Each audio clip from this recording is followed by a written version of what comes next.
Bonjour tout le monde. Aujourd'hui, pour notre projet de balado, on va aborder le trouble développemental de la coordination ou le TDC. Je m'appelle Audrey Matteau, je suis ergothérapeute ici à l'école Lucien-Guilbeault avec nos jeunes de 15 à 21 ans, donc surtout au deuxième cycle du secondaire. J'ai 2 élèves de l'école ici avec moi qui vont pouvoir nous partager leur réalité. Donc, je vais les laisser se présenter. Bonjour, je m'appelle Marine Lheureux, j'ai 18 ans, puis j'étais en FPT 2. Je m'appelle Mathis, j'ai 15 ans et je suis en FMS 1. Merci. Donc, avant qu'on définisse le TDC, c'est important de dire qu'il y a d'autres mots qui étaient utilisés avant pour parler du TDC. Puis c'est d'ailleurs ce diagnostic-là que vous avez eu quand vous étiez plus jeune. Est-ce que vous vous souvenez le mot qui était utilisé? Dyspraxie. Moi aussi, la dyspraxie. C'était la même chose. Donc, c'est ça. Avant, on parlait beaucoup de dyspraxie motrice. Même après, il y a eu le trouble d'acquisition de la coordination, ou le TAC. Mais maintenant, le mot qui est utilisé partout dans le monde, c'est vraiment le trouble développemental de la coordination, ou le TDC. Est-ce que vous voulez nous dire, dans vos mots, c'est quoi le trouble développemental de la coordination? Le trouble de motricité et tout, c'est qu'on a beaucoup de difficultés à écrire, pour ça qu'on a un ordinateur, parce que ça peut nous aider. On peut aussi avoir de la difficulté à faire des tâches que vous pouvez trouver simples, par exemple à attacher une lacesse, ou je sais pas, utiliser des ciseaux pour dessiner une forme précise, découper une forme précise. Très bien. Le TDC, ça affecte la planification, la coordination des mouvements. L'apprentissage des mouvements est plus long, puis ça peut demander plus d'efforts aussi. Les mouvements peuvent être moins précis. La personne est rapidement en surcharge cognitive, puis elle peut faire les choses plus lentement. Ça se répercute dans tous les domaines de la vie de la personne, la maison, l'école, le travail, les loisirs. C'est un trouble neurodéveloppemental, donc c'est lié au développement du cerveau. On naît avec ce trouble-là, mais évidemment, il devient apparent un petit peu plus tard là, dans la petite enfance, puis surtout avec l'entrée à l'école. Est-ce que le TDC, c'est la même chose pour tout le monde, selon vous? Non. Est-ce que vous avez les mêmes défis, les mêmes forces? Non. Non. Donc, c'est vraiment variable d'une personne à l'autre. Est-ce que le TDC, c'est comme une maladie Non. qu'on peut guérir en prenant un médicament, par exemple? Non. Non, c'est un trouble. Mm-hmm. Il y a beaucoup de personnes qui pensent qu'à l'adolescence ça part ou à l'âge adulte, mais en fait, non, c'est encore là. C'est que le jeune ou l'adulte le gère mieux. Exactement. Donc, avec un TDC, on arrive à apprendre des choses, à s'améliorer. On a des stratégies qui fonctionnent pour nous. Mais effectivement, c'est un trouble qu'on va garder toute notre vie. C'est juste que les défis sont différents. On a des nouvelles tâches à faire. C'est surtout les nouvelles tâches plus complexes qui sont difficiles. On dit d'ailleurs que c'est un trouble du comment faire. Donc, on sait qu'est-ce qu'on doit faire, le résultat qui est attendu, mais on ne sait pas nécessairement comment s'y prendre pour faire la tâche qui est demandée, pour faire le mouvement qui est demandé. Le TDC, c'est souvent accompagné de troubles associés comme un TDAH ou des difficultés d'apprentissage. Est-ce que c'est quelque chose que vous vivez aussi? Ouais. Oui. Je suis dyspraxie, puis aussi trouble de langage aussi. Donc, je m'y fais bien, j'accepte ça, mais c'est plus dur à accepter. Quand on pense au TDC, les impacts, quand on est enfant, on parle beaucoup d'écriture, utilisation du ciseau, de la règle, les déplacements dans l'école, apprendre à faire du vélo, attacher nos lacets, utiliser les ustensiles. J'aimerais ça que vous me parliez des impacts du TDC, mais vraiment à l'adolescence. Donc, c'est quoi les nouveaux défis, les nouvelles choses qu'on doit faire quand on est adolescent? Trouver des nouvelles activités à faire. L'ASTM, les transports, commence à utiliser plus le transport STM, métro et tout, là. Quand vous arrivez à l'école secondaire, qu'est-ce que vous devez manipuler aussi comme outil? Cadenas. C'est vraiment genre le cadenas. Mhm. Puis à la maison, est-ce qu'il y a des choses qu'on doit faire, des nouvelles choses quand on est un adolescent? Cuisiner. Faire Oui. des repas un petit peu plus complexes, faire notre lunch. Ouais. Aussi, se brosser les dents, apprendre à se maquiller, s'attacher les cheveux tout seul comme une grande. Parce qu'avant, on demandait à nos parents, surtout pour les filles, se brosser les cheveux, puis comme demander à nos parents pour nous brosser les cheveux. Mais maintenant, on apprend tout seul. Oui, donc on apprend à faire nos routines de façon plus autonome. Et à se séparer de nos parents Mhm. pour qu'ils nous aident moins. Super. On dit souvent qu'à l'adolescence, on est plus conscient de nos difficultés par rapport à quand on était un enfant. Est-ce que vous voulez nous parler de ça un petit peu? Ben, parce que quand on est petit, on sait même pas c'est quoi, fait qu'on se rend même pas compte qu'on a une difficulté spécifique ou autre. Je voulais pas entendre ça parce que je me sentais comme... Ah, Bizarre? ouais, bizarre. Mhm. Des fois aussi, à l'adolescence, on se compare aux autres. Est-ce que c'est quelque chose que vous avez vécu? Oui, je me suis beaucoup comparée à mes frères. Comme eux, ils ont jamais besoin d'aide, tatati. Puis ils ont pas besoin de se faire répéter comment faire les choses. Oui, donc des fois, c'est avec nos frères, nos sœurs qu'on se compare. Mathis, est-ce que c'est quelque chose que tu as Un peu vécu? avec ma petite sœur, parce que des fois, genre, je trouve qu'elle a plus de liberté que moi, puis elle est plus jeune, donc c'est surtout ça que je trouve bizarre. Mhm. À l'adolescence aussi, souvent, on a un désir d'autonomie, un désir de liberté. Est-ce que c'est quelque chose que vous avez vécu aussi? Oui, j'ai plus de liberté. Quand je commençais à être adolescent, je pouvais aller à la maison des jeunes, prendre la STM tout seul. Ouais, c'est ça. Faire des activités avec mes amis.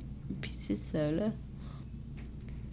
Vous êtes dans une démarche de TEVA, donc Transition École Vie Active. Donc, il y a plusieurs sphères qui sont adressées à l'école, aussi avec les intervenants de l'externe, vos familles, pour favoriser la réussite de votre projet de vie.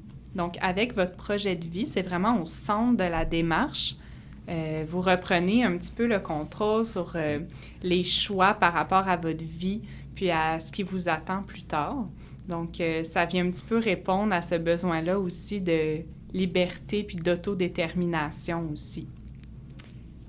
Une des sphères de la TEVA, justement, c'est le transport. Tantôt, vous m'avez parlé de l'autonomie dans les transports en commun. C'est vraiment une grosse étape à l'adolescence, mais surtout quand on a un TDC. Des fois, le TDC peut affecter plusieurs choses comme planifier notre trajet, avoir l'équilibre quand on est debout dans l'autobus, manipuler l'argent, notre billet d'autobus, réagir quand il y a un imprévu. Ne pas oublier genre nos arrêts aussi. Exactement. Est-ce que vous pouvez me dire comment vous avez appris à prendre le transport en commun? Parce que vous avez beaucoup évolué à ce niveau-là dans les dernières années. Ben moi, j'ai commencé à le prendre avec ma mère pour qu'elle me montre les trajets, les arrêts où je dois débarquer, surtout ça. Moi, j'ai regardé sur Google Maps pour voir c'est quoi les bus à prendre, les métros à prendre. Après, je regardais beaucoup les affiches dans le métro pour me situer. Ah, je me situe là. Moi, je veux aller là. Comment je fais? Ben, je suis la ligne. Puis comme... Mes parents, ils m'ont aidé à faire ça. Mais après, c'est aller tout seul. Puis quel type de trajet vous faisiez au début quand vous avez commencé? Est-ce que vous avez commencé tout d'un coup à faire des longs trajets compliqués Non. avec des Non. transferts? Non. Vous avez commencé par quoi? Par plus le bus, un peu par la STM. Mais après, j'ai continué un petit peu à prendre un métro, un bus, un autre bus. Mais Donc, vous êtes allé vraiment graduellement. Ouais. Est-ce que vous pouvez nous dire qu'est-ce que ça vous permet de faire maintenant que vous êtes autonome Et en je- transport en commun? Par exemple, là, souvent, genre au cinéma, écouter des films avec des amis ou tout seul, ou ma petite soeur, un truc du genre. Mhm. moi, ça m'a beaucoup aidé pour aller à la maison des jeunes qui est à Verdun, de partir de l'école jusqu'à la maison ou directement à la maison des jeunes. Donc, ça m'a beaucoup aidé. Puis là, je peux aller n'importe où à Montréal. Super, donc ça vous a apporté beaucoup d'autonomie. Une autre étape qui est souvent importante à l'adolescence, c'est l'obtention du permis de conduire. Vous m'avez dit, vous êtes quand même montréalais les deux, donc ça prend un petit peu moins de place parce qu'on peut se débrouiller quand même bien en transport en commun, mais c'est quand même un intérêt que vous avez. Est-ce que vous pouvez m'expliquer les démarches que vous avez commencées pour avoir votre permis de conduire? J'ai pas encore commencé parce que je dis ça à mes parents à chaque fois, mais je sais pas si... Je suis pas rendue là pour les permis de conduire.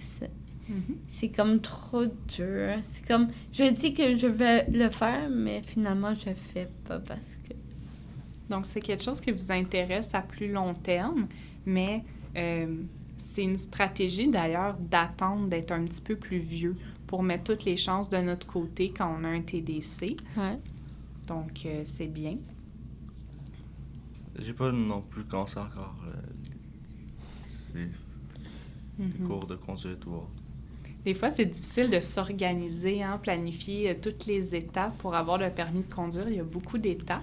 Ouais. Une des choses qu'on peut faire, c'est être vraiment un passager impliqué, actif, qu'on est passager dans l'auto avec notre parent. Donc, au lieu d'être sur le cellulaire, de vraiment regarder où on va, regarder les affiches, regarder ce qui se passe aux intersections.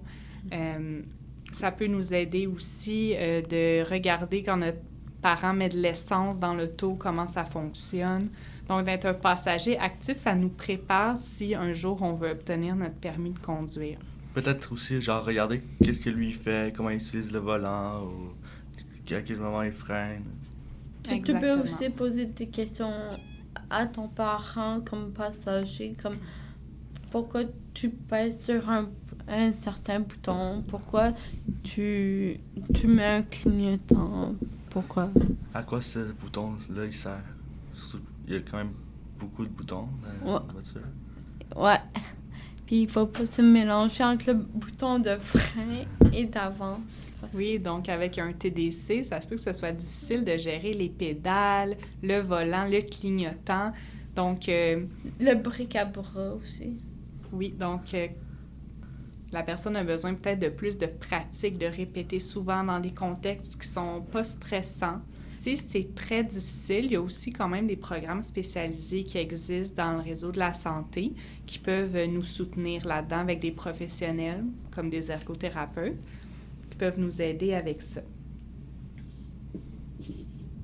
Est-ce que vous pouvez nous parler de quelques stratégies que vous utilisez à l'école, donc plus dans la classe, qui vous aident avec votre TDC maintenant que vous êtes au secondaire? L'ordinateur. On utilise l'ordinateur pour compenser pour les difficultés pour écrire à la main. Ça nous permet d'écrire des textes plus longs, plus complets, avec plus de détails. Ça évite la surcharge cognitive. Parfait. Est-ce qu'il y a autre chose? Le cadenas. Est-ce qu'il y a des cadenas adaptés qu'on peut utiliser? Oui. À clé. Tu peux utiliser à clé. Tu peux utiliser celui à combinaison chiffre, mais je dirais qu'on pourrait... je dirais qu'on pourrait pas l'utiliser avec des chiffres parce que tu pourrais te tromper avec le chiffre. Donc, c'est ça. Donc, il existe des cadenas adaptés à flèches, ou encore à clé ou avec une combinaison à 3 chiffres qui est plus facile qu'un cadenas régulier. Bon. Dans les programmes FPT et FMS, vous avez des stages à réussir dans le cadre de votre programme. Marion, tu as vécu une belle réussite cette année. Tu as réussi ton premier stage. Est-ce que tu veux nous parler un petit peu de comment ça s'est passé, les défis, les forces que tu as eues aussi en stage? Exemple, il fallait que je décore le milieu, donc il fallait que j'aille chercher les boîtes, que je les ouvre, que je dépose des affaires, mais finalement, j'ai réussi mon stage, puis je suis contente de l'avoir réussi, même si j'ai un trouble de motricité. Est-ce que tu peux nous dire où était ton stage? Dans une résidence de personnes âgées.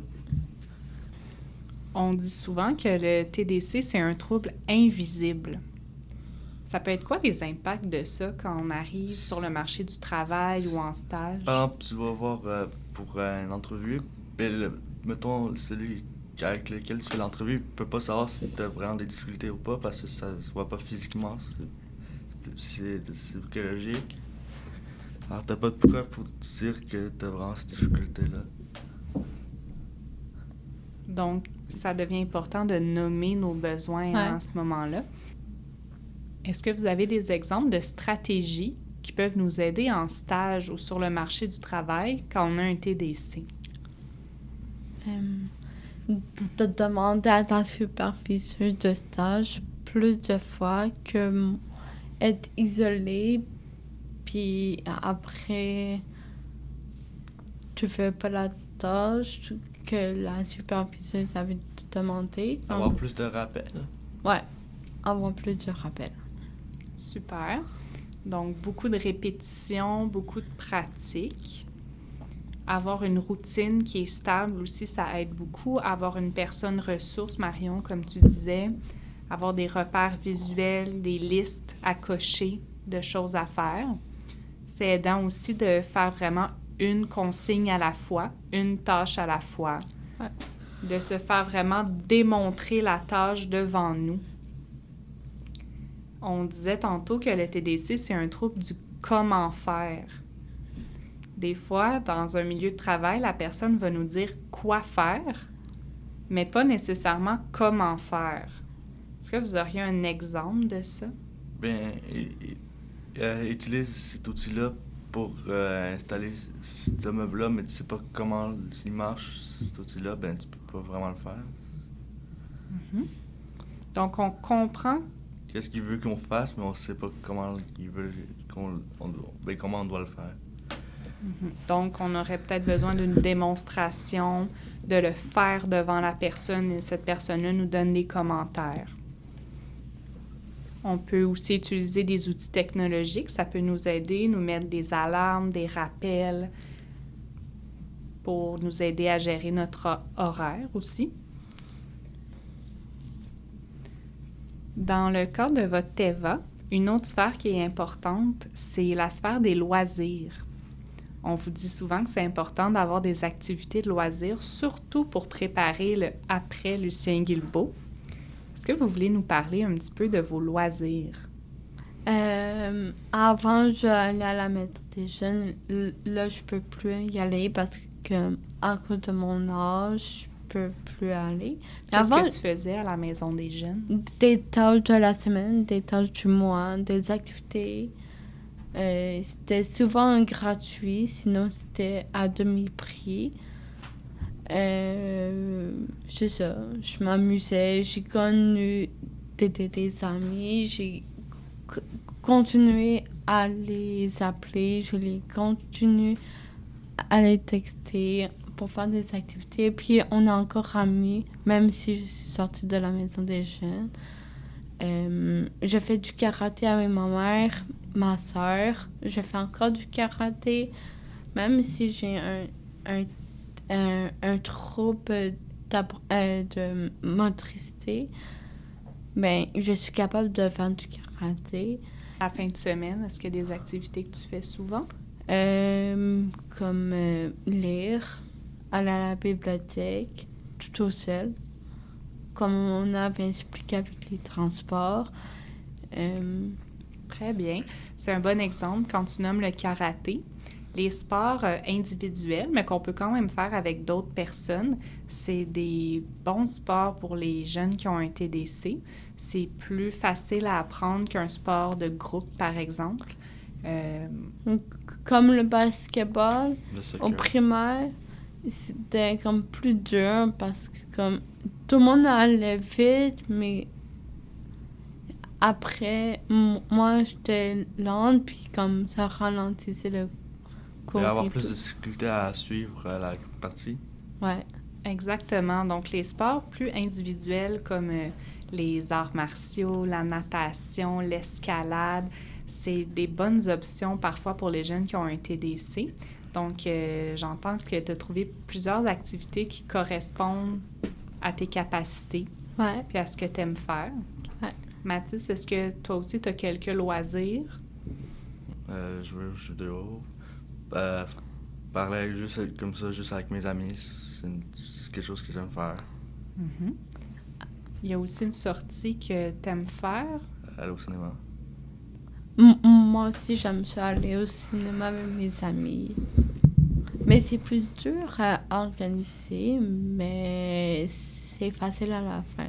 Mhm. Le défi, parfois, c'est de s'organiser les deux personnes pour planifier l'activité. Hein? Mm. Les jeunes qui ont un TDC sont plus à risque d'être sédentaires, de ne pas faire assez d'activité physique, soit parce qu'ils ont vécu des échecs dans le passé quand ils étaient plus jeunes ou parce qu'ils ont de la difficulté à trouver des activités qui correspondent à leur intérêt. Mais à l'adolescence, il y a toutes sortes d'activités qu'on peut faire qui correspondent à nos intérêts. Ça nous permet d'avoir confiance en nous, de rencontrer des gens. Ça a été prouvé que c'est bon pour la santé physique, la santé mentale, d'avoir des loisirs. Donc, on vous encourage à continuer vos activités. Si on parle un petit peu de votre futur, vos projets futurs, le TDC, ça ne nous empêche pas d'apprendre, d'avoir des rêves, un projet de vie, réaliser des objectifs. Donc, est-ce que vous voulez nous parler un petit peu de votre projet de vie? Peut-être plus tard, quand je vais être un petit peu plus vieille, après mes études, avoir un emploi d'été, je pense déjà faire des démarches pour aller à la bibliothèque pour demander si déposer mon CV puis comme avoir mon emploi d'été, puis être plus grande. Quand je vais être plus grande, j'aimerais ça aller en colocation en appart, mais c'est comme plus dur, donc je sais pas comment ça va fonctionner après. Mais Tu sais que tu as encore des choses à apprendre avant de te rendre là, mais c'est un objectif que tu as, c'est pas pour tout de suite. De Non, toute façon, non. tu as le temps encore de... je suis encore aux études, je suis encore chez mes parents, donc... Est-ce qu'il y a des choses en particulier que tu sais que tu vas avoir besoin d'apprendre avant de... calculer l'argent, parce que j'ai encore de la difficulté à calculer l'argent en monnaie, mais c'est plus facile parce que j'ai une carte débit, mais ça va pas beaucoup m'aider si je suis pas capable de calculer mon argent. Mais je me pratique à calculer l'argent avec mes parents des fois, puis c'est ça. Mathis, est-ce que tu veux nous parler un petit peu J'aimerais comment tu vois ça dans le futur, ton projet de vie? avoir soit un DEP en construction ou juste terminer genre le plus loin que je peux. Marion, est-ce que tu veux nous parler un peu de tes intérêts en lien avec le monde du travail en ce moment? J'aimerais ça avoir un travail en bibliothèque parce que j'aime ça beaucoup, beaucoup trop lire. Mathis, veux-tu nous parler d'un intérêt que tu as peut-être pour un stage l'année prochaine ou un métier semi-spécialisé? Porte des fenêtres, pas pour ça, pas vraiment. Mhm. Donc, un intérêt pour tes fenêtres, Dans le bois, l'atelier. dans un atelier, un peu ébénisterie. Ouais. Parfait. Donc, merci beaucoup à vous deux de nous avoir partagé votre expérience. On espère que ça va pouvoir rejoindre des jeunes qui ont un TDC ou leur famille. C'est très généreux de votre part d'avoir participé aujourd'hui. Merci. Merci, puis au revoir. Merci de nous avoir écoutés. Et bon courage aux autres jeunes qui ont un trouble de motricité.